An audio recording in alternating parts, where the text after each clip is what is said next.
Itu yang jadi masalah.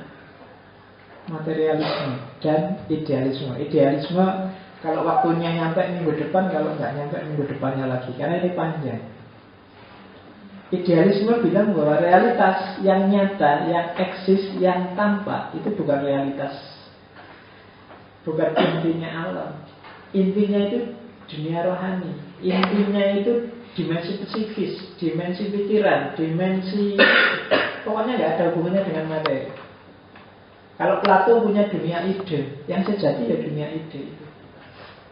Yang kamu lihat sehari-hari, dunia yang tidak sempurna, dunia yang banyak salahnya, itu idealisme. Minggu depan minggu depannya lagi kita ketemu idealisme lebih panjang. Karena idealisme itu luar biasa. Idealisme dan materialisme, termasuk materialisme, itu kan yang sering diperdebatkan banyak orang. Hidup ini enaknya idealis apa realistis? Nah itu kan sering kamu perdebatkan. Jawabannya kalau sudah selesai nanti kamu nyampe. Nanti silahkan kamu simpulkan. Enaknya hidup ini idealis atau realistis? Atau gabungan antara keduanya? Atau ya kamu kan tinggal enak aja bilang digabungkan Pak. Ada idealisme tapi yang realistis tapi yang punya idealisme. Ngomongnya enak, emangnya gampang kamu dipraktekkan. Sama kayak kan hidup ini bebas apa terikat Pak? Yo, ada Pak, kadang-kadang bebas, kadang-kadang terikat. Ya diomongkan enak, rumusan konkretnya susah kayak begitu. Sama kayak idealitas dan realitas itu tadi. Itu kan sama kayak kalau kamu nyari pacar, milih yang kaya apa yang cakep? Yo, yang kaya dan cakep Pak. Yo, ngomong enak. Emangnya gampang nyari yang gitu. Sama, kadang-kadang kan kamu sering gitu. Kalau ada dua kutub yang berlawanan, terus ada Islam fundamentalis, ada Islam liberal. Saya tengah-tengah Pak, moderat. Ayo kamu ngomong moderat, gampang ngomong saya Islam moderat. Ayo sekarang rumusan Islam moderat kayak gimana? Begitu kamu rumuskan, pasti akan mengkutub dia, tidak akan moderat lagi. Susah. Mesti kamu, kalau tidak satu di antara dua, kamu akan bikin kutub baru. Kalau kemarin kutubnya dua, liberal dan fundamental, sekarang tambah kamu lagi jadi 3 kutub. Tidak jadi tengah-tengah lagi. Yang kalau dulu gambarnya seret, sekarang jadi segitiga. Terus kamu bilang, saya bikin tengah-tengahnya lagi Pak, di antara fundamentalis, liberal dan moderat. Saya ada di tengah-tengah. Ya, nggak tahu Islam apa lah gitu kamu. Ya, saya bikin Islam rahmatan lil alamin. Definisinya aja kamu nggak jelas. Rahmatan lil alamin itu apa sih? Rahmat itu apa sih? Ayo, sayang. Sayang itu gimana? Sayang pada seluruh alam semesta Pak. Sayangnya gimana? Kalau kamu ciumnya alam semestanya, kamu rangkul-rangkul, harus kayak gimana? Seandainya contoh kayak siapa? Kayak Rasulullah. Ya kayak Rasulullah itu kayak gimana? Apa yang grup sana tidak bilang dia niru Rasulullah, apa yang grup sini tidak bilang niru Rasulullah, gitu. Jadi panjang, makanya untuk bisa ngeyel kamu harus belajar filsafat. Oke. Iyalah, nama lainnya ngeyel itu kan kritis, karena banyak orang sekarang jargon itu di mana-mana banyak. Setiap hari sekarang berseliweran jargon, ilmu. Jadi malah perkembangan Islamic Studies paling mutakhir bagi saya semuanya masih jargonal. Jargonal itu masih jargon. Paling banter berhentinya di level metodologis. Tafsir itu harus membebaskan. Caranya tafsir yang membebaskan itu pertama kayak gini, step kedua kayak gini. Dan itu berpuluh-puluh tahun. Mungkin mulai tahun 70-an sudah ngomong. Sampai kayak gitu. Sampai hari ini masih ngomong gitu. Dulu nggak praktek-praktek nafsir, cuma diskusi tentang metodologi tafsir terus. Dan segera tafsir gitu loh. Kalau sudah ngerti metode yang bagus itu tafsirkanlah sudah. Tapi tidak kan. Diskusi metodologinya panjang. Sifatnya jargonal. Hari ini kita harus integrasi, interkoneksi. Ya harus percaya, sampai integrasi sudah selesai diskusinya. Kita semua sudah yakin dan percaya. Ayo praktek. Kayak gimana sih ilmu yang integrasi, interkoneksi itu kan gitu. Jangan dibawa ke kampus, aku diserahin itu. Oke, jadi Idealisme, saya nggak panjang lebar. Insya Allah kita ketemu. Dualisme.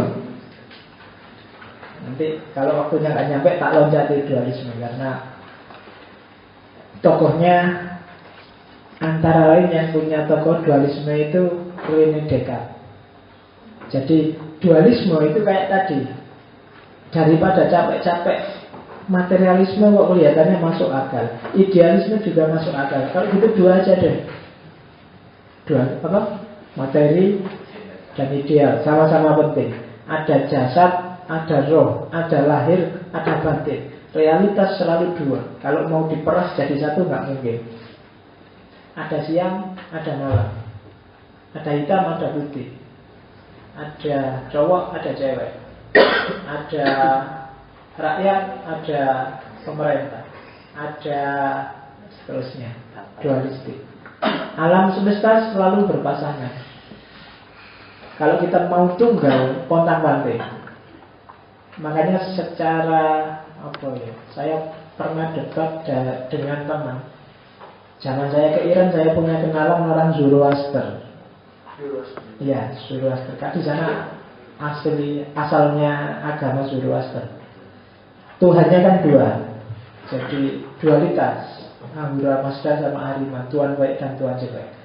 Dia lebih mudah menjelaskan fenomena yang serba berpasangan dibandingkan kita yang Tuhannya cuma satu. Kita kan sering bingung. Ini Tuhan katanya maha penyayang, tapi kok bisa ada tsunami sadis begitu ya? Masa Tuhan kok tega-teganya? Nah, misalnya kan gitu. Kalau dia gampang, benda yang baik-baik Tuhan baik. Kalau ada yang jelek-jelek kayak gitu, itu tugasnya Tuhan jelek. Iya, di surah itu lebih simpel. Kalau kita bingung, loh, kalau kita kan bikin ada hikmahnya yang jahat-jahat itu. Jadi kalau kamu mereka caranya biar Allah. Tapi kalau orang surah itu simpel, ada baik, ada jelek. Meskipun nanti di akhir zaman Tuhan jelek ini akan tunduk di bawah Tuhan baik. Dia pasti caranya gitu.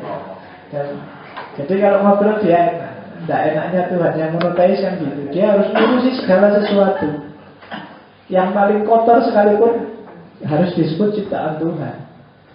Kamu kan mulai barang-barang paling bagus sampai barang-barang paling menjijikkan dan jelek. Kalau kita monoteis, itu harus disebut itulah ciptaan Tuhan.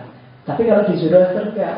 Yang bagus-bagus, indah-indah, ini Tuhan yang indah yang bikin. Yang jelek-jelek itu Tuhan yang jorok yang bikin. Nah, jadi aman sudah, selesai.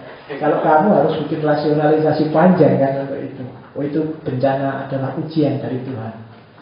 Tuhan sedang menguji kita dan seterusnya kan mesti gitu. Tapi kalau dia tidak, apa ujian-ujian, memangnya sekolah mesti gitu. Yang penting ini tugasnya Tuhan jelek. Nah, kan gitu.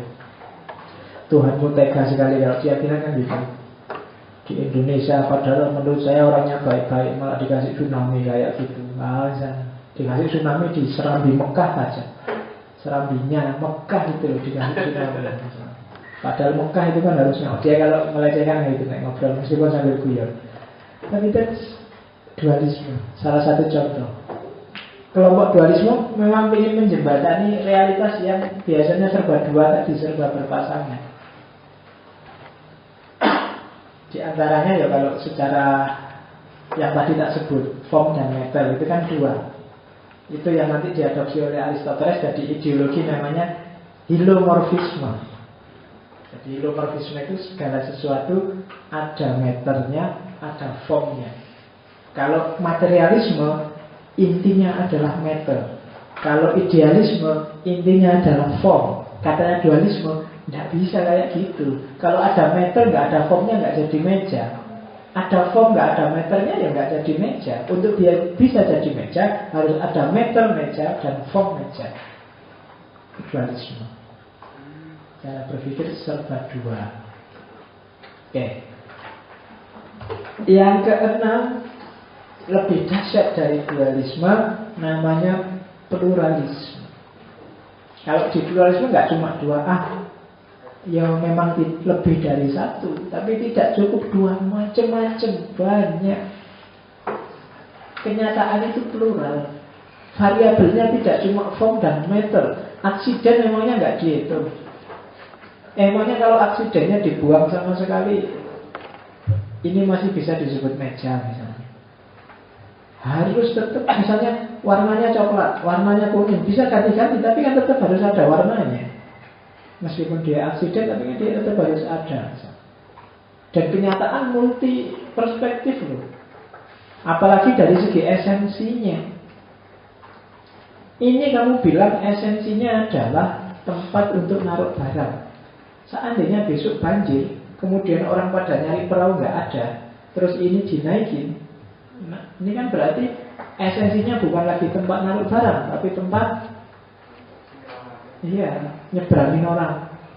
Dia jadi perahu dadaan. Realitas plural kok. Kenyataan itu macam-macam. Kenyataan itu tergantung perspektif. Kenyataan itu tergantung standpoint. Kadang yang tanpa apa, maumu apa, esensi tidak tunggal. Bisa macam-macam. Nah itu pluralisme. Tergantung kepentingan, tergantung fungsi, tergantung dan lain sebagainya. Jadi substansi yang tunggal, esensi yang tunggal, aksiden yang tunggal, itu tidak ada. Mana yang lebih penting, substansinya apa, esensinya, tidak ada. Semuanya masing-masing punya urgensi sendiri-sendiri. Itu pluralisme. Kita akan ketemu banyak logika pluralisme nanti kalau kita sudah nyampe filsafat postmodern. Termasuk kemarin ketika ngomong hermeneutika, sedikit-sedikit logika pluralisme sudah disinggung. Yang terakhir, empirisisme logis. Cara berpikir ini khas. Kalau tadi orang sibuk melacak metafisika, melacak hakikat yang ada di balik fisik, kalau positivisme logis malah sebaliknya. Dia anti metafisika. Bagi positivisme logis, ngomong hakikat itu meaningless, nggak ada artinya. Hakikat itu nggak ada. Hakikat itu bisa setiap orang bikin sendiri-sendiri. Hakikat sesuatu apa, setiap kepala bisa merumuskan diri. Dan meaningless, kenapa nggak bisa diukur, nggak bisa diuniversalkan, nggak bisa diobjektifkan. Satu-satunya yang valid adalah kalau sesuatu itu bisa diverifikasi. Diverifikasi itu berarti bisa diakses oleh indera dan bisa dipahami oleh akal. Begitu tidak bisa diakses oleh indera, berarti orang nggak bisa melihat kenyataannya. Maka kalau kamu ngomong tentang itu, apapun isinya, biasanya meaningless. Meaningless itu ya nggak ada artinya. Nggak ada artinya maksudnya apa? Ya meskipun kamu capek-capek merumuskan, toh yang sejati kayak apa kamu tidak tahu. Karena tidak ada fisiknya. Ini tadi gelas kan, kamu bilang fungsinya untuk minum. Fungsi untuk minum katanya siapa? Wong dipakai pot bentuknya bisa dipakai nanam bunga juga bunga yang tumbuh itu. Tadi kamu bilang hakikat. Hakikatnya kan untuk minum, Pak. Loh, katanya siapa itu? Ada kok tulisannya ini gelas untuk minum atau kan nggak ada. Hakikat pot itu bentuknya juga persis kayak gini dan bisa. Baik katanya posisi logis, parameternya bukan apakah itu metafisik bisa diakses apa enggak, tapi bisa disentuh oleh panca indera apa enggak. Kenyataannya ada enggak? Kalau enggak ada, berarti enggak bisa diverifikasi. Kalau enggak bisa diverifikasi, berarti meaningless. Metafisika kan dibalik fisik. Karena yang dibalik fisik itu enggak bisa diakses oleh panca indera, maka enggak ada metafisika itu. Semua filsafat yang disebut metafisika, katanya kelompok empirisme logis, adalah filsafat namanya spekulatif. Filsafat spekulatif. Kenapa disebut spekulatif? Karena isinya sebenarnya adalah spekulasi-spekulasi, kira-kira. Tadi Thales bilang intinya alam adalah air. Ada yang bilang angin, udara. Itu cuma kira-kira. Cuma Mungkin gitu dulunya, kan gitu. Nah, kalau cuma mungkin ya jangan bilang. Berarti meaningless. Kamu tidak punya bukti nyata, tidak punya bukti konkret. Itu katanya empirisisme logis. Jadi sesuatu harus empiris dan masuk akal. Kalau tidak empiris, tidak nyata berarti. Dan yang tidak nyata ya berarti ya tidak valid, dia tidak dapat diverifikasi. Kalau kamu bilang alam intinya dari air, tunjukkan aspek empirisnya. Kalau tidak bisa ya berarti itu meaningless, omong kosong. Kamu bilang I love you tiap hari tapi SMS nggak pernah, jemput nggak pernah, kalau ke warung disuruh bayarin nggak mau, itu namanya meaningless. Jadi ungkapan cintamu nggak ada artinya, apa gunanya punya pacar? Kalau disuruh nganter nggak mau, disuruh traktir nggak mau, kalau SMS perhitungan, ya kan, meaningless berarti. Suruh SMS nunggu besok kalau ada gratisan baru kamu nggak SMS. Nah itu berarti meaningless. Untuk tidak meaningless harus dapat diverifikasi. Verifikasi berarti apa? Bisa diakses secara empiris. Kamu bilang I love you, buktinya apa? Oh benar kamu tiap hari nge-SMS aku. Oh benar kalau tiap pagi kalau aku kuliah kamu mau nganter. Oh kalau makan kamu mau bayarin. Berarti sah sudah. Ada buktinya, berarti nggak meaningless. Nah kan gitu caranya. Oke. Empirisisme logis. Ini bahasa Inggris ya. Kamu Inggrisnya ada beberapa di kampus.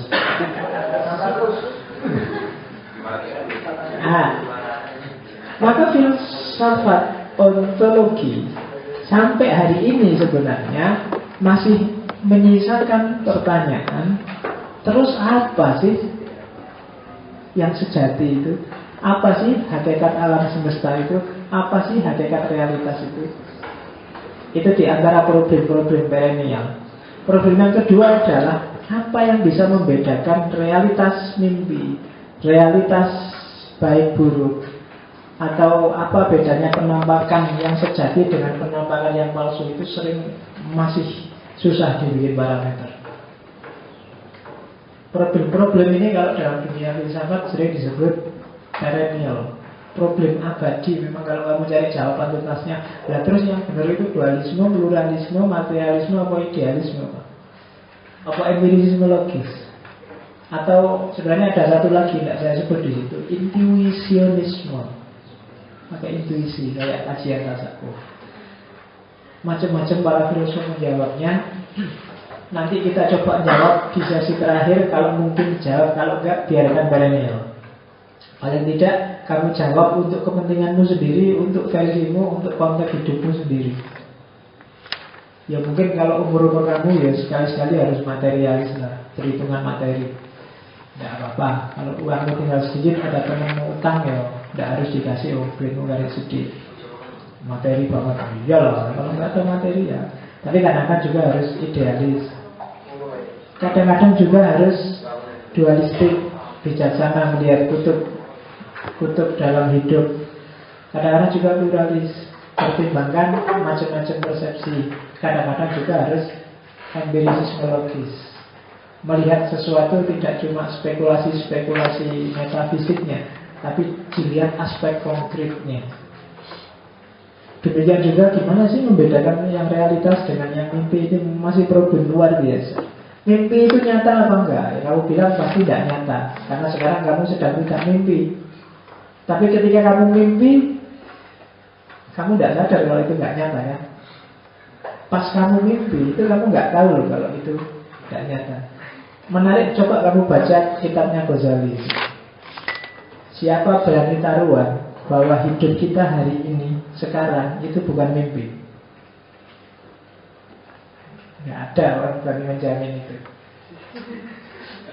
Siapa tahu tiba-tiba entah kapan besok kita bangun, ternyata memang cuma mimpi. Iya. Loh, kalau kamu mimpi benar kan juga gitu. Kamu nggak pernah merasa, oh ini mimpi, makanya kalau ngerti mimpi tuh nggak kan gitu. Tapi tidak kan, ketika kamu mimpi kamu nggak sadar bahwa kamu mimpi. Maka pertanyaannya Ghazali kan, siapa berani menjamin bahwa hidupmu saat ini itu bukan mimpi? Mungkin di titik tertentu kamu akan terbangun, oh mimpi dulu. Meskipun beberapa sufi bilang, iya memang ini mimpi. Kalau kita sudah mati kita bangun, katanya gitu. Tapi jangan-jangan mungkin bukan mimpi, karena pikiran kita susah sekali membedakan dunia mimpi dengan dunia nyata. Dan itu problem perennial juga. Nanti kalau cabang filsafat yang khusus ngomong tentang ini namanya philosophy of mind. Ini paling keren. Jadi filsafat tentang mind. Saya ada buku bagus, bentuknya novel, sayangnya dalam bahasa Inggris.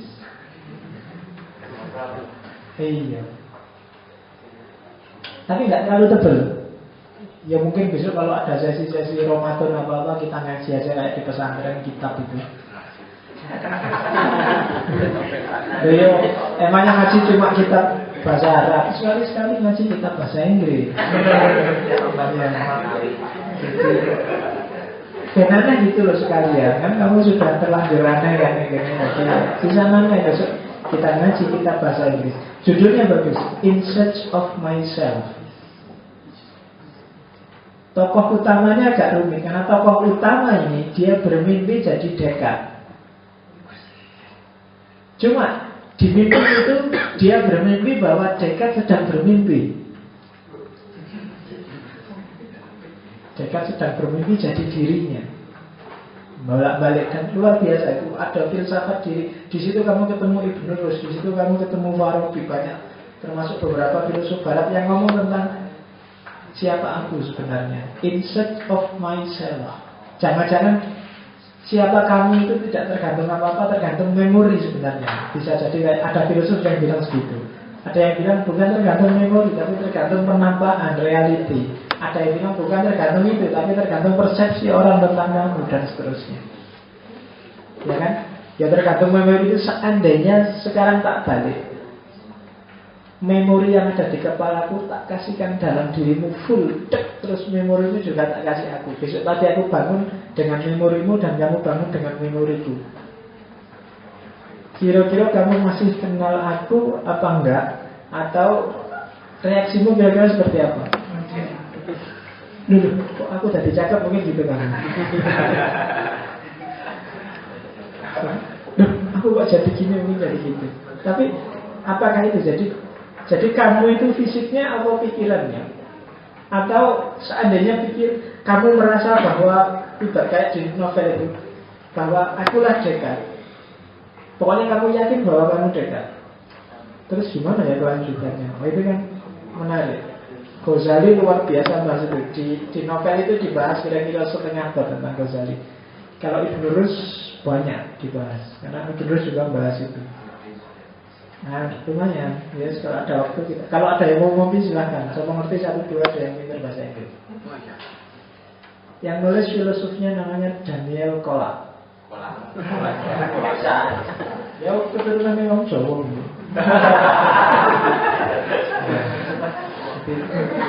Mungkin itu. Daniel itu blasteran. Bapaknya Kanada, ibunya Klaten. Jadi Daniel Kolak. Oke, jadi itu pengantar untuk hari ini ya sudah malam. Ada pertanyaan nggak? 1-2 silahkan. Ini baru saya antarkan. Diantarkan pun hanya baru seperempat jalan untuk mengantarnya. Ya. Jadi mungkin pengantarnya karena tadi saya harus ngomong satu-satu ini materialisme sendiri, idealisme sendiri. Mungkin pengantarnya bisa 3-4 kali pertemuan. Setelah itu baru kita masuk. Yang pertama filsafat alam di kosmologi, kemudian filsafat ketuhanan, kemudian filsafat manusia. Oke. Ada yang ditanyakan? Ya, kalau di buku-buku ontologi itu bidang yang paling mengerikan, padahal sebenarnya enggak. Yang bikin ngeri adalah karena di Indonesia kebanyakan buku-buku filsafat ontologi itu terjemahan. Itu yang bikin. Karena diterjemahkan ya kayak tadi, bahasa Indonesia agak rumit. Ada penampakan, ada ketampaan, itu kan susah. Ada tanda, ada penanda, ada petanda, ada tanda-tandanya, ada, ini susah kan, rumit ya.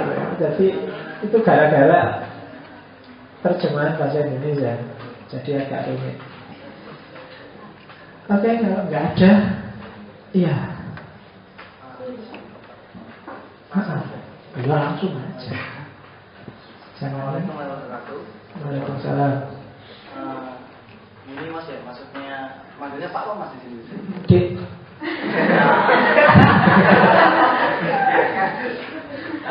Satu hal yang bikin saya bingung ya, dari asal sejarah, maksudnya saya tertarik pada di situ dunia ide. Dan saya punya keyakinan di situ dari dunia ide yang menjadikan persepsi itu ada. Dan dari perkembangan history of philosophy atau sejarah para tokoh-tokoh besar filsafat, di situ ada tingkatan pemahaman ide. Entah itu dari yang namanya dunia naturalisme, empirisme, dan menjadi sampai sekarang zaman kita ini semuanya dari tingkatan ide. Dan saya yakin di situ ada perbedaan tingkatan ide yang menjadikan peradaban manusia bertingkat-tingkat. Jadi saya punya keyakinan ilmu pengetahuan itu bertingkat-tingkat dari masa ke masa sampai menjadi ya zaman sekarang inilah, abad ke 20 atau 23 gitu.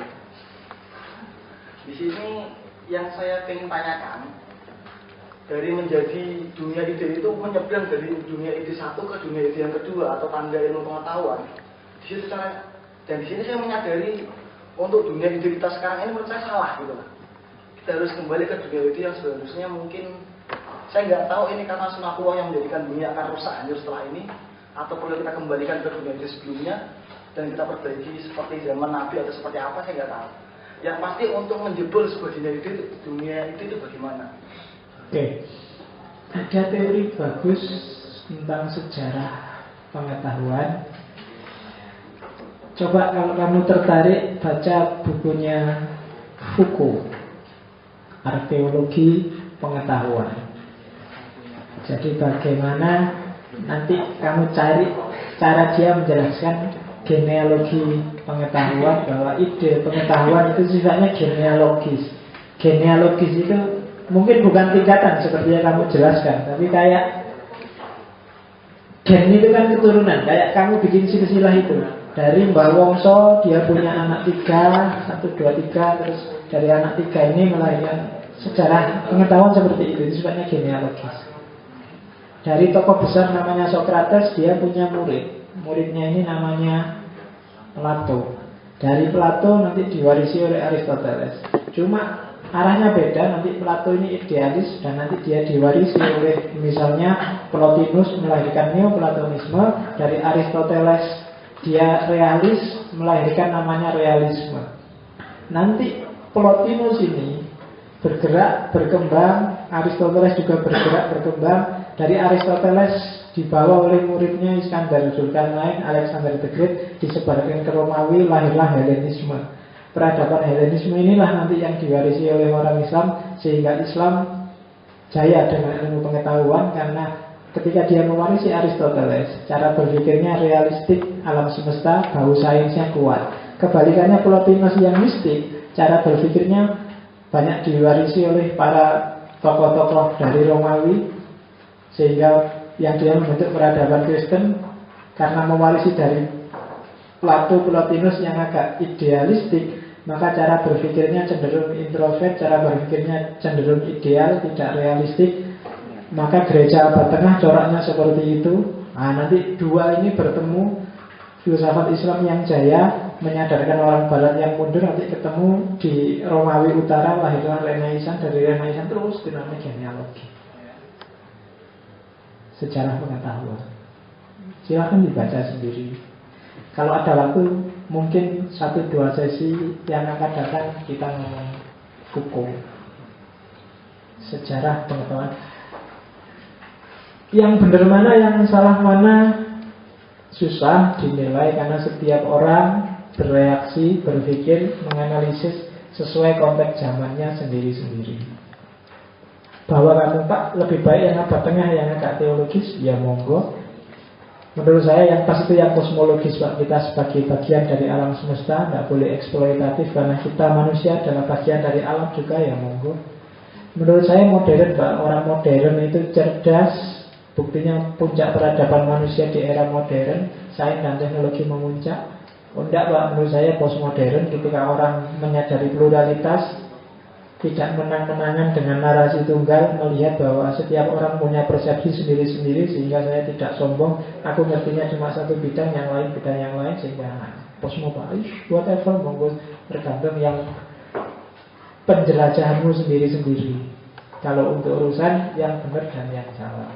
Nah, jadi kejar sendiri. Kebenaran harus kamu kejar sendiri, nggak boleh diwakilkan, nggak boleh kamu pinjam. Ini kayak dunia sufi. Kamu baca kitab sufi berapapun nggak ada gunanya kalau kamu sendiri tidak praktek riyadha dan mujahadah.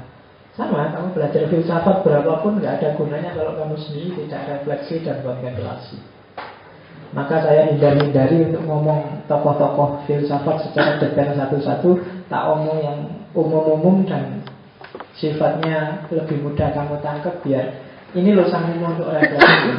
Kira-kira mana yang kamu pilih, materialisme atau idealisme? Atau jangan-jangan hidup ini dualistik, kayak katanya dualisme, atau pluralistik? Atau sebenarnya yang pas ya empirisismologis dan seterusnya. Itu kan bahan untuk kamu refleksi. Makanya ini bukan kuliah filsafat, tapi pengajian ngaji filsafat. Jadi biar ada bedanya. Kalau di kampus kamu tak gempur dengan tokoh-tokoh materialisme dialektis, tokohnya Hegel, dilanjutkan Karl Marx dan seterusnya, ngomongnya. Tapi kalau di sini ya jangan, nanti kamu begitu dengar itu kamu kaget. Jangan-jangan alergi. Atau gak cuma alergi terus kamu gaya, kamu ngomong di luar gak karu-karuan. Kita harus bikin kalmatisasi. Ya, hindari istilah-istilah, ayo kita praktek refleksi dan kontemplasi. Itu tujuannya ngaji kan gitu. Kalau ngaji kan untuk hal-hal yang praktis, bukan untuk yang teoritis yang terlalu mendalam. Tapi basisnya untuk praktis tetap harus yang teoritis. Oke, ada lagi. Satu lagi kalau ada. Yang Bapak tadi kan menyebutkan tentang kenamaan. Kenamaan itu sebenarnya itu di dalam kesadaran apakah di luar kesadaran kan? Tadi melihat contoh terkait saya punya pacar itu cantik. Saya dikatakan aku memahami dari cantik, berarti bisa sadar, bisa tidak. Apakah itu sebenarnya ketampaan itu di luar atau di dalam kesadaran itu sendiri? Mohon penjelasannya. Urusannya bukan sadar atau tidak sadar, tapi urusannya mungkin lebih pas antara subjektif dan objektif. Ketampaan itu subjektif. Kenapa? Ketampaan itu objeknya tetap seperti itu, hanya saja karena kacamatamu beda, maka objeknya bunyi sesuai kacamatamu. Itu ketampaan. Kalau kenampaan itu objektif, karena objeknya yang memang bunyi seperti itu. Kayak pacarmu cakep sendiri sedunia bagi kamu kan, itu ketampaan. Karena kamu pakai kacamata jatuh cinta ketika melihat pacarmu. Bagi orang lain, ala-ala kayak gitu kok disenengi misalnya kan gitu. Jadi kan nggak objektif itu. Temenmu jalan-jalan kepala, kamu malah manduk-manduk sendirian. Sementara kalau kenampaan itu objeknya, kayak tadi tak contoh, pensil kalau ditaruh di dalam sini jadi bengkok, nah itu kenampaan. Semua orang juga bilang gitu. Semua orang juga bilang apalah, kalau gunung itu dari jauh warnanya biru itu kan, meskipun gunungnya sendiri sebenarnya nggak warna biru, tapi dari jauh warna biru. Itu kenampaan. Kenapa? Objektif, semua orang juga gitu kok. Kalau dari jauh lihat gunung warnanya jadi biru.